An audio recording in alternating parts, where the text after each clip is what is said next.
اللہ وبرکاتہ۔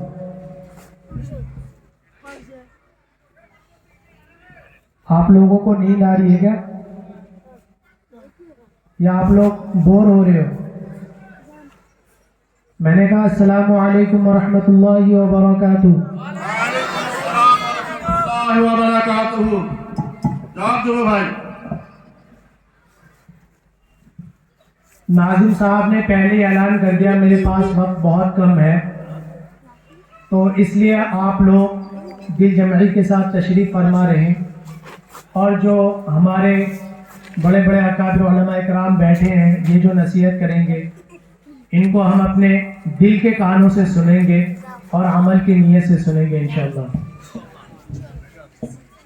نحمده ونصلي على رسوله الكريم، اما بعد، فقد قال الله تبارك وتعالى في القرآن المجيد والفرقان الحميد، فاعوذ بالله من الشيطان الرجيم، بسم الله الرحمن الرحيم، سأصرف عن آياتي الذين يتكبرون في الأرض بغير الحق، وقال النبي صلى الله عليه وسلم الكبر ردائي، صدق الله العظيم۔ میں جہاں بھی بیان کرنے جاتا ہوں، تقریر کرنے جاتا ہوں، اکثر جگہوں پر حال یہی رہتا ہے کہ دینی جلسوں کے اندر جگہ خالی رہتی ہے۔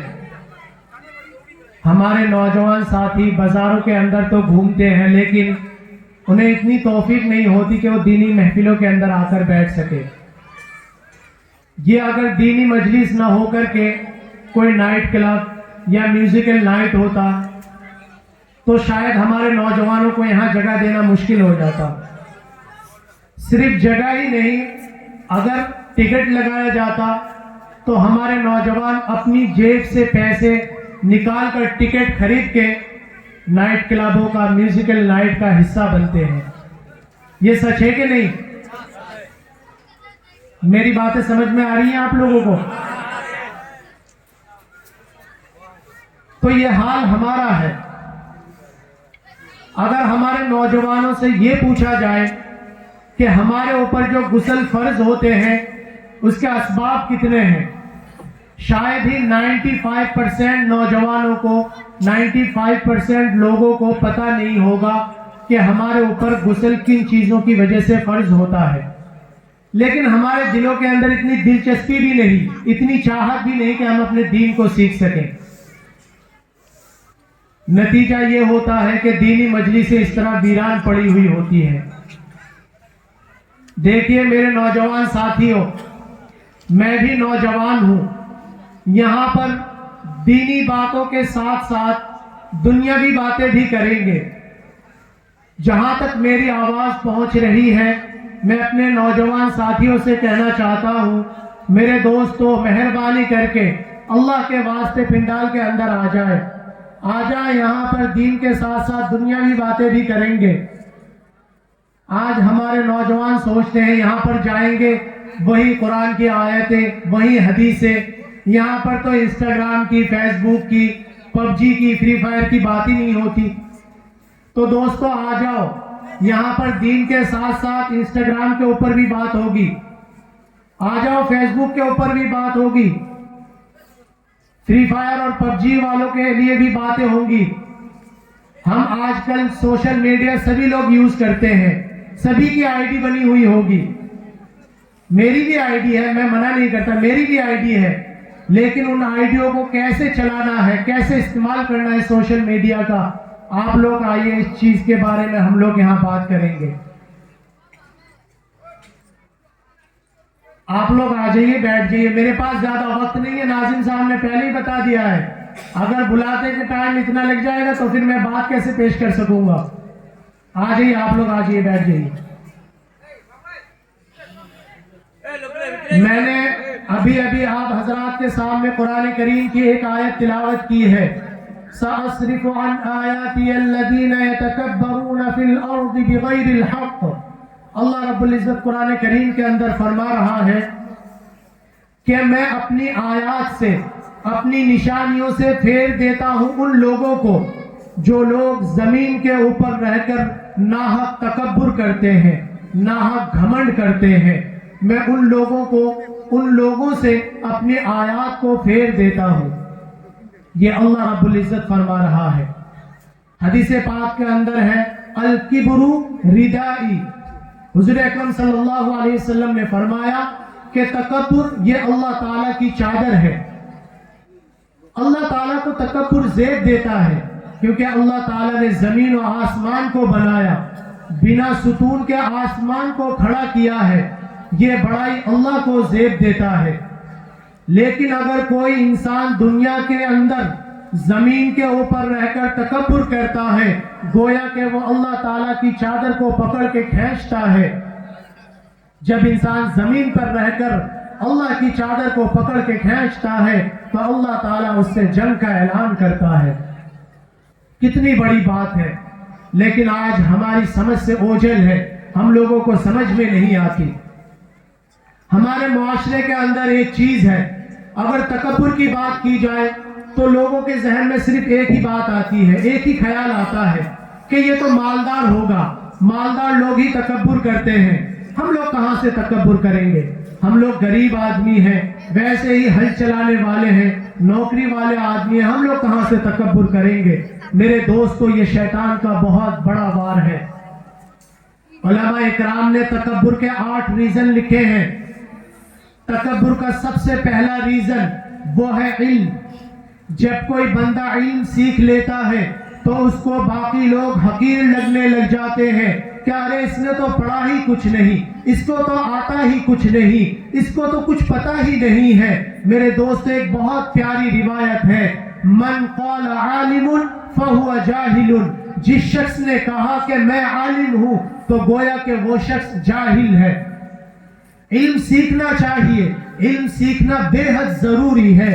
اگر میں آپ لوگوں سے یہ کہوں کہ دینی تعلیم کے ساتھ ساتھ دنیاوی تعلیم حاصل کرنا فرض ہے تو میرا کہنا غلط نہیں ہوگا، کیونکہ اللہ رب العزت نے قرآن کریم کو نازل فرماتے ہوئے سب سے پہلے ارشاد فرمایا ہے اقرا، تم علم حاصل کرو، تم تعلیم حاصل کرو. اس کے اندر کوئی قید نہیں ہے کہ دینی تعلیم یا دنیاوی تعلیم، ہر وہ علم حاصل کرنا ضروری ہے جو آپ کے لیے آخرت کے لیے آپ کا راستہ آسان کرے، جو دنیا میں رہتے ہوئے آپ کا راستہ آسان کرے. ہر وہ علم سیکھنا آپ کے لیے ضروری ہے.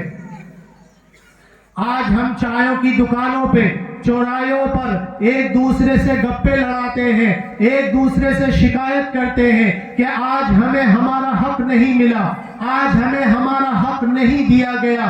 میرے دوستو، صرف گپے لڑانے سے کام نہیں چلے گا، اس کے ذمہ دار ہم خود ہیں. آپ نے کبھی نوٹس کیا ہے کہ آپ یہاں ظفرپور کے اندر کتنی آبادی ہے؟ پاپولیشن کتنی ہے؟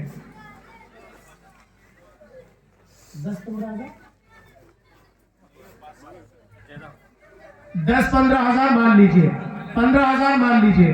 آپ نے کبھی نوٹس کیا ہے کہ ان 15,000 کی آبادی کے اندر ہمارے گھروں میں کتنے جج ہیں، کتنے وکیل ہیں، کتنے IPS آفیسر ہیں، کتنے IAS آفیسر ہیں، کتنے جرنلسٹ ہیں؟ آپ لوگوں نے کبھی نوٹس کیا ہے؟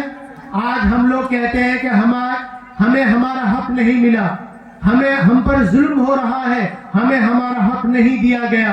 لیکن میرے دوستو، آپ نے کبھی نوٹس نہیں کیا، اس کے ذمہ دار ہم خود ہیں. اگر آپ کو لگتا ہے کہ جج صحیح سے فیصلہ نہیں کرتا، وہ پیسے لے کر پیسے والوں کے حق میں فیصلہ کر دیتا ہے، تو آپ لوگوں کے گھر میں جج کیوں نہیں ہے؟ آپ لوگوں کے گھر میں ایماندار جج کیوں نہیں ہے؟ اگر آج آپ لوگوں کو لگتا ہے کہ آپ کے اوپر کوئی ناحق مقدمہ کر کے چلا جاتا ہے، وکیل پیسے لیتا ہے، صحیح سے کیس نہیں لڑتا، تو آپ لوگوں کے گھروں میں، آپ لوگوں کی اولادوں میں وکیل کیوں نہیں ہے؟ آج اگر آپ لوگوں کو لگتا ہے کہ میڈیا ہم تک صحیح خبریں نہیں پہنچا رہی ہے، ہم تک جھوٹی خبریں پہنچا رہی ہے، تو آپ لوگوں کے گھروں میں جرنلسٹ کیوں نہیں ہے؟ آج اگر آپ موبائل کھول کر دیکھتے ہو کہ فلاں جگہ پل ٹوٹ کر گر گیا اور اتنے لوگوں کی موت ہو گئی، آپ کو لگتا ہے کہ انجینئر صحیح سے کام نہیں کر رہا، تو آپ لوگوں کے گھر میں ایماندار انجینئر کیوں نہیں ہے؟ آج آپ کو لگتا ہے کہ پرشاسن آپ کے اوپر صحیح سے نگرانی نہیں کرتا، تو آپ لوگوں کے گھروں میں IPS آفیسر کیوں نہیں ہے؟ آپ لوگوں کے گھروں میں SP DSP کیوں نہیں ہے؟ اس کے ذمہ دار آپ لوگ خود ہیں۔ علم سیکھنا چاہیے میرے دوستو۔ آج ہم کہتے ہیں کہ ہم لوگ بہت پیچھے ہیں، ہم لوگ آگے کیسے بڑھیں گے؟ میرے دوستو، آگے بڑھنے کا صرف ایک ہی راستہ ہے کہ جب ہم ایجوکیٹڈ بنیں گے، جب ہم بڑے بڑے افسر بنیں گے، بڑے بڑے عہدے کے اندر بیٹھیں گے، تبھی ہم کامیاب ہو سکتے ہیں، تبھی ہم آگے بڑھ سکتے ہیں۔ آج آپ کو لگتا ہے کہ جج صحیح سے فیصلہ نہیں کرتا۔ اگر آپ کے گھر میں جج ہوگا تو کوئی بھی طاقت آپ کے گھر کی طرف آنکھ اٹھا کر نہیں دیکھ سکتی۔ اگر آپ کے گھر میں کوئی IPS آفیسر ہوگا، کوئی SP ہوگا، کوئی جرنلسٹ ہوگا، کوئی وکیل ہوگا، تو کوئی بھی آپ کی طرف، آپ کے گھر کی طرف آنکھ اٹھا کر نہیں دیکھ سکتا۔ یہ آپ نے کبھی نوٹس کیا ہے؟ میرے دوستو، علم حاصل کرنا بے حد ضروری ہے۔ حالات کو دیکھیے، حالات ہم سے کیا مطالبہ کر رہے ہیں۔ ہمیں علم کے اندر، ایجوکیشن کے اندر آگے بڑھ کر حصہ لینا چاہیے۔ علم سیکھنا ضروری ہے، لیکن علم سیکھنے کے بعد، ایجوکیٹڈ بننے کے بعد کسی اور کو جس نے نہیں پڑھا، جس نے نہیں سیکھا، اس کو اپنے سے کمتر نہیں سمجھنا چاہیے۔ میرے دوستو، یہی تکبر ہے۔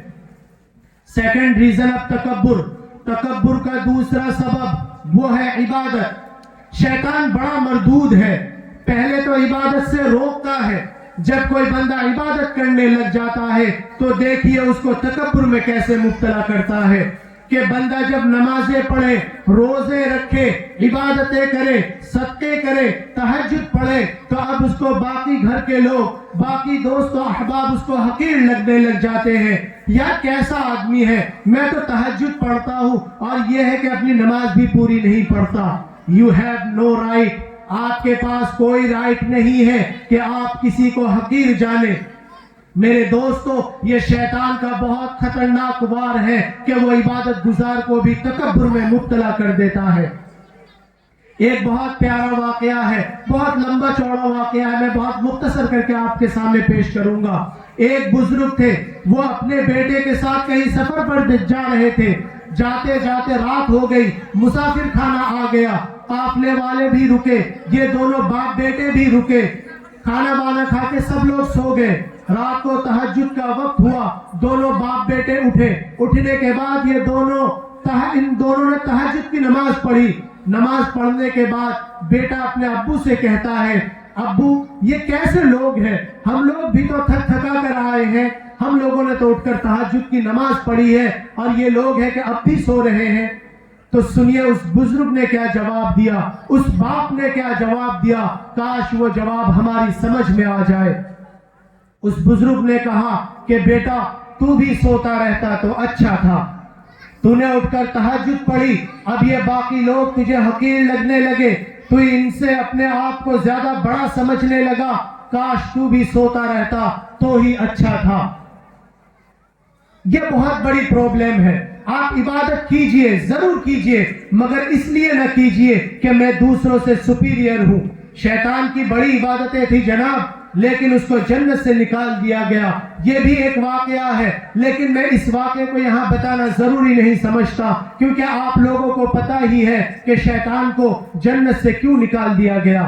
اسی تکبر کی وجہ سے اسے جنت سے نکال دیا گیا۔ اب آیا تیسرا ریزن، مال، جو ہم لوگوں کے ذہن میں ہے۔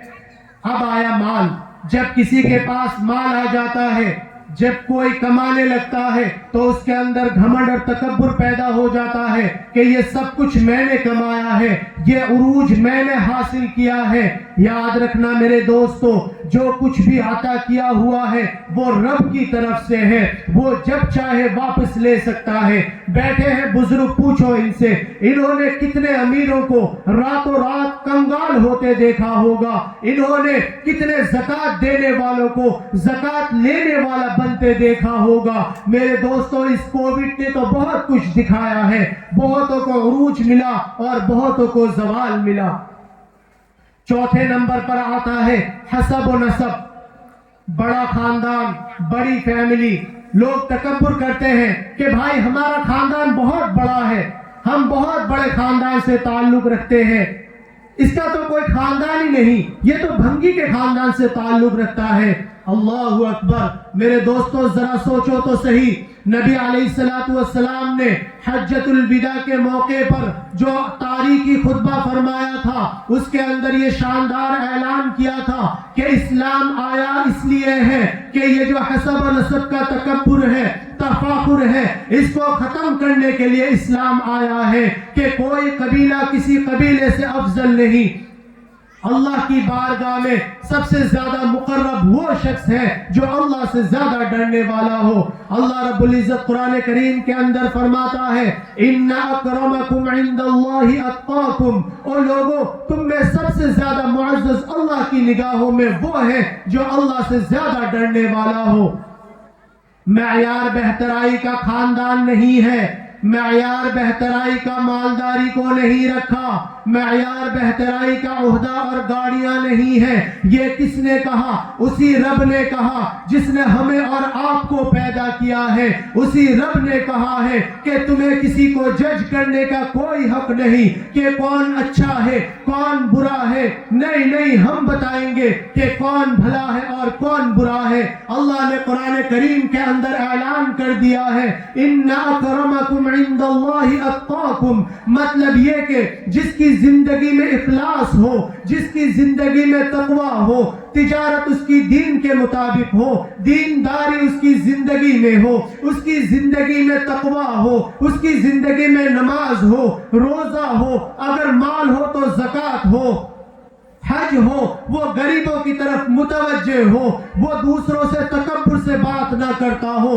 دوسروں کو نیچا دکھانے کی باتیں نہ کرتا ہو، اگر کسی کے ساتھ لین دین کرے، کسی کے ساتھ معاملہ کرے تو سچائی، امانت داری اور دیانت داری کے ساتھ کرتا ہو۔ لیکن آج بھی ہمارے معاشرے کے اندر یہ بیماری موجود ہے کہ میرا خاندان اونچا، اس کا خاندان نیچا۔ میرے دوستو، یہ حسب و نسب بھی تکبر لاتا ہے، اور جو یہ حسب و نسب پر تکبر کرتے ہیں نا، پھر ہم نے دیکھا ہے کبھی کبھی ان سے ایسی غلطی ہو جاتی ہے کہ وہ پھر کسی کو منہ دکھانے کے جیسے بھی نہیں رہتے۔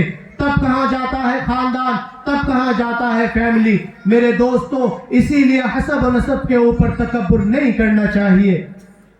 5ویں نمبر پر آتا ہے عہدہ اور منصب۔ میرے دوستو، یہ عہدہ اور منصب بھی تکبر لاتا ہے۔ اگر میں صرف اس کے اوپر بیان کروں تو 4-5 گھنٹے چاہیے، میرے پاس اتنا وقت نہیں ہے، اور جتنے بھی یہ عہدے دار بیٹھے ہوئے ہیں ان کو بھی برا لگ سکتا ہے، تو میں صرف اتنا کہنا چاہتا ہوں کہ یاد رکھنا، یہ کرسیاں، یہ عہدے چند دنوں کے لیے ہوتے ہیں، یہ کبھی بھی پلٹ سکتے ہیں، اسی لیے ان کے اوپر تکبر نہیں کرنا چاہیے۔ 6 نمبر پر آتا ہے کامیابیاں۔ جب کسی انسان کو لگاتار کامیابیاں ملے تو اس کو لگتا ہے کہ جو میں ڈیل کرتا ہوں وہ فائدہ ہی فائدہ ہوتا ہے، جو میں فیصلہ کرتا ہوں وہ کمال کا ہوتا ہے۔ ابھی ایک آئٹم خریدی ہے، حالانکہ ہر کوئی منع کر رہا تھا، میں نے خریدی، دیکھو اس پر پیسے بڑھ گئے، میں سب کچھ جانتا ہوں، مجھے سب کچھ پتا ہے۔ میرے دوستو، یہ بھی انسان کو تکبر میں مبتلا کر دیتا ہے۔ ارے ہماری تمہاری کیا اوقات ہے، اللہ مہربانیاں کر رہا ہے اور تم اتراتے جا رہے ہو۔ ہونا تو یہ چاہیے کہ اللہ عطا کرے اور ہم شکر ادا کریں۔ دنیا کا دستور ہے کہ درخت پر جب پھل لگتے ہیں تو وہ درخت جھکتا رہتا ہے، جتنا پھلدار ہوتا ہے اتنا ہی جھکتا رہتا ہے۔ وہ کانٹے دار درخت ہوتے ہیں جو سیدھا کھڑے رہتے ہیں۔ اگر اللہ کی طرف سے کامیابیاں ملے تو عاجزی کرو، انکساری کرو, شکر ادا کرو, اتراؤ نہیں, کیونکہ اللہ رب العزت قرآن کریم کے اندر فرماتا ہے لَإِن شَكَرْتُمْ لَأَزِيدَنَّكُمْ وَلَإِن كَفَرْتُمْ إِنَّ عَذَابِي لَشَدِيدٌ. میرے دوستو, اللہ فرماتا ہے اگر تم میری دی ہوئی نعمتوں کا شکریہ ادا کرو گے تو میں اپنی نعمتوں کے اندر اور اضافہ کر دوں گا, ان نعمتوں کو بڑھا دوں گا, اور اگر تم میری دی ہوئی نعمتوں کا شکریہ ادا نہیں کرو گے تو میں وہ نعمتیں تم سے چھین لوں گا. میرے دوستو, کتنی بڑی بات ہے. 7ویں نمبر پر آتا ہے حسن و جمال. جب کسی انسان کو اللہ رب العزت خوبصورت بناتا ہے, حسین بناتا ہے, تو اس کے بھی اسٹائل عجیب و غریب بن جاتے ہیں. پھر اس کو کالا آدمی اچھا نہیں لگتا, وہ سوچتا ہے, وہ کہتا ہے یار اس کا رنگ کیسا, اس کا قد کیسا, اس کا انداز کیسا. توبہ توبہ توبہ, اللہ اکبر. میرے دوستو, اگر اللہ نے تمہیں خوبصورت بنایا ہے تو شکر ادا کرو اور اللہ سے کہو کہ یا اللہ زوال نعمت سے مجھے بچانا. آج تو تو نے دنیا کے اندر خوبصورت چہرہ دیا ہے, کل قیامت کے دن بھی چمکتا چہرہ عطا کرنا. میرے دوستو, اسلام ہمیں بہت اچھی دعا سکھاتا ہے کہ جب بھی تم آئینہ دیکھو, جب بھی تم سنورنے کے لیے شیشے کے سامنے آ جاؤ تو اس وقت دعا کرو اللہم حسنت خلقی فحسن خلقی, کہ اللہ تو نے تو میرا ظاہر اچھا بنایا ہے, میرے باطن کو بھی اچھا کر دے, میرے اخلاق بھی اچھے کر دے. میرے دوستو, تکبر نہیں کرنا چاہیے. اچھے اچھے چہرے والوں کو ہم نے بیماریاں لگ کے چہرہ بگڑتے دیکھا ہے, بستر پر پڑتے دیکھا ہے. کسی شاعر نے کیا خوب کہا ہے کہ زبیں کھا گئی نوجوان کیسے کیسے, ہوئے نامور بے نشاں کیسے کیسے. اسی 2 گز قبر کے اندر, مٹی کے اندر وہ خوبصورت بھی چلا جاتا ہے. اسی لیے میرے دوستو, خوبصورتی کے اوپر تکبر نہیں کرنا چاہیے. 8ویں نمبر پر آتا ہے طاقت. جب کسی انسان کے اندر طاقت آ جائے, مضبوطی آ جائے, پھر وہ گھمنڈ کے اندر, تکبر کے اندر مبتلا ہو جاتا ہے کہ میں ہر کسی کو ہرا سکتا ہوں, مجھے کوئی ہرا نہیں سکتا. میرے دوستو, ذرا سوچو, کیا آپ صلی اللہ علیہ وسلم پر جب طائف کے اندر پتھر برسائے گئے تو کیا آپ کے پاس اتنی طاقت نہیں تھی کہ آپ ان کو واپس الٹا جواب دیتے؟ آپ کے پاس طاقت تھی, آپ کے پاس ہواؤں کے فرشتے موجود تھے, پہاڑوں کے فرشتے موجود تھے, لیکن آپ صلی اللہ علیہ وسلم کی انکساری دیکھیے, ان کے عاجزی دیکھیے. آپ صلی اللہ علیہ وسلم نے فرمایا کہ نہیں, آج انہوں نے اسلام قبول نہیں کیا ہے تو کوئی بات نہیں, قیامت تک ان کی نسل میں کوئی نہ کوئی تو ایسا ہوگا جو اسلام قبول کرے گا. میرے دوستو, آج ہم کس طاقت کے اوپر گھمنڈ کرتے ہیں, کس طاقت کے اوپر تکبر کرتے ہیں. آج اگر ہم میں سے کسی کو لوز موشن ہو جائے اور 5-7 بار ہمیں استنجا جانا پڑ جائے تو اس کے بعد کھڑے ہونے کی بھی طاقت نہیں رہتی. آج اگر کسی کا ایکسیڈنٹ ہو جائے اور کمر کی کوئی ہڈی ٹوٹ جائے تو پھر وہ زندگی بھر کھڑا نہیں ہو سکتا. تو ہم کس طاقت کے اوپر تکبر کرتے ہیں, کس طاقت کے اوپر گھمنڈ کرتے ہیں. کئیوں کو تکبر ہے کہ میرے جیسا کوئی عالم نہیں, کئیوں کو تکبر ہے کہ میرے جیسا کوئی عبادت گزار نہیں, کئیوں کو تکبر ہے کہ میرے جیسا کوئی مالدار نہیں, کئیوں کو تکبر ہے کہ میرے جیسا کوئی بول نہیں سکتا, کئیوں کو تکبر ہے کہ جس طریقے سے میں اپنی باتوں سے دوسروں کو قائل کر سکتا ہوں کوئی دوسرا نہیں کر سکتا. کئیوں کو تکبر ہے کہ میرے جیسا کوئی مستری نہیں ہے, کئیوں کو تکبر ہے میرے جیسا کوئی ہل نہیں چلا سکتا, کئیوں کو تکبر ہے کہ میرے جیسا کوئی گاڑی نہیں چلا سکتا. میرے دوستو, قبرستان بھرے پڑے ہیں ایسے تکبر کرنے والوں سے جو کل تک یہ کہتے تھے کہ جو کام میں کر سکتا ہوں وہ کوئی دوسرا نہیں کر سکتا. تو کس بات کے اوپر تکبر کرنا, کس بات کے اوپر گھمنڈ کرنا. آج اگر ہمارے نوجوان ساتھی کوئی بائک خرید لے تو اس کی وجہ سے گاؤں میں رہنا مشکل ہو جاتا ہے. کوئی اگر موبائل فون خرید لے اور اگر اس نے غلطی سے آئی فون خرید لیا تو دن کے اندر 100-200 اسٹیٹس لگاتا ہے. آئی فون تو چھوڑو, اگر کوئی 20-25 ہزار روپے والا موبائل خرید لے تو وہ دکھاتا پھرتا ہے دیکھو میرے موبائل کا کیمرہ اچھا ہے, پروسیسر اچھا ہے, اس کا ڈیزائن اچھا ہے. یہ تکبر کرتے پھرتا ہے. اس میں کوئی شک نہیں کہ ٹیکنالوجی آگے بڑھ رہی ہے، ٹیکنالوجی کامیاب ہو رہی ہے، لیکن میرے دوستو ہم لوگ انسان بطور انسان کامیاب نہیں ہیں۔ آج ہم لوگوں کے ہاتھوں میں اسمارٹ فون آ گیا، لیکن افسوس کے ساتھ کہنا پڑ رہا ہے کہ ہم لوگ اسمارٹ نہیں ہیں۔ اسمارٹ لوگوں کو اسمارٹ فون ہینڈل کرنا آتا ہے، ورنہ بیوقوف لوگ 7 8 گھنٹے موبائلوں میں زندگی گزار رہے ہیں۔ آج پوری دنیا موبائل سے جتنی تباہ ہوئی ہے شاید ہی کسی دوسری لائن سے تباہ ہوئی ہے۔ ہر گناہ موبائل کے ذریعے سے بہت خطرناک گناہ ہو رہے ہیں۔ آج ہمارے نوجوان ساتھی کیسے کیسے گناہوں میں ملوث ہیں آپ تصور بھی نہیں کر سکتے۔ آج ہمارے نوجوانوں کو لگتا ہے، وہ سوچتے ہیں کہ ہم نے کمرے کی کنڈی لگا لی اور موبائل کے اندر ہم جیسے چاہے ویڈیو دیکھ لے، جیسے چاہے گندی ویڈیوز دیکھ لے، اللہ ہمیں نہیں دیکھ رہا۔ آپ لوگ کیا سوچتے ہو کہ اللہ نہیں دیکھ رہا؟ آپ لوگ جو جی ایف اور بی ایف کے نام پر پوری رات غیر محرموں سے باتیں کرتے ہو، کیا وہ اللہ نہیں سن رہا؟ آپ جب کسی کے پیسے ناحق طریقے سے غصب کر لیتے ہو، کھا جاتے ہو، کیا وہ اللہ نہیں دیکھ رہا؟ آپ جب کسی کو گالی بکتے ہو، کیا وہ اللہ نہیں سن رہا؟ آپ جب کسی کے اوپر ناحق ظلم کرتے ہو، کیا وہ اللہ نہیں دیکھ رہا؟ میرے دوستو یہ سب کچھ اللہ دیکھ رہا ہے۔ آج اگر آپ لوگوں سے کہا جائے کہ آپ لوگ کسی ننگی لڑکی کی تصویر اپنے بیڈ روم میں لگا لو، اپنے کمروں کے اندر لگا لو، تو آپ لوگ راضی ہوگے؟ آپ لوگ راضی نہیں ہوگے۔ آپ لوگ کہو گے کہ میرے ابو ماریں گے، میرا بڑا بھائی مارے گا۔ کاش ہمارے دل سے یہ آواز نکلتی، کاش ہمارے زبان پر یہ بات آتی کہ نہیں، اللہ مارے گا، کل قیامت کے دن اللہ دوزخ میں ڈالے گا، کل قیامت کے دن اللہ تعالی عذاب دے گا۔ آج ہم ابو کے ڈر سے، بڑے بھائی کے ڈر سے غلط کام کرنے سے رک جاتے ہیں، تو پھر اللہ کے ڈر سے کیوں نہیں؟ میرے دوستو وقت بہت مختصر ہے، میں بس 2-3 منٹ کے اندر ختم کر رہا ہوں۔ دیکھیے میرے کہنے کا مطلب یہ نہیں، میں آپ لوگوں کو غلط نہیں کہہ رہا میرے دوستو، یہ فون گندا ہے، یہ فون غلط ہے۔ اس فون کے اندر اگر آپ کوئی اچھی چیز بھی تلاش کرنے جائیں گے تو بری چیز بھی پاپ اپ ہو جاتی ہے، اور یہ فون آپ کو برائی کی طرف لے جاتا ہے۔ آپ 5 وقت کے نمازی ہیں، لیکن یہ فون آپ کی نگاہوں سے گناہ کروا دیتا ہے، زنا کروا دیتا ہے۔ آپ سچے آدمی ہیں، آپ کبھی جھوٹ نہیں بولتے، لیکن یہ فون آپ سے جھوٹ بلوا دیتا ہے۔ آپ نے کبھی نوٹس کیا ہے، اگر کوئی آپ کو کال کر کے پوچھتا ہے کہ بھائی آپ گھر پر ہو گیا، مجھے آپ سے ملنا ہے، اگر آپ کو اس شخص سے نہیں ملنا تو آپ فون اٹھا کر کہہ دو گے کہ بھائی میں گھر پر نہیں ہوں، یہ بھی جھوٹ ہے۔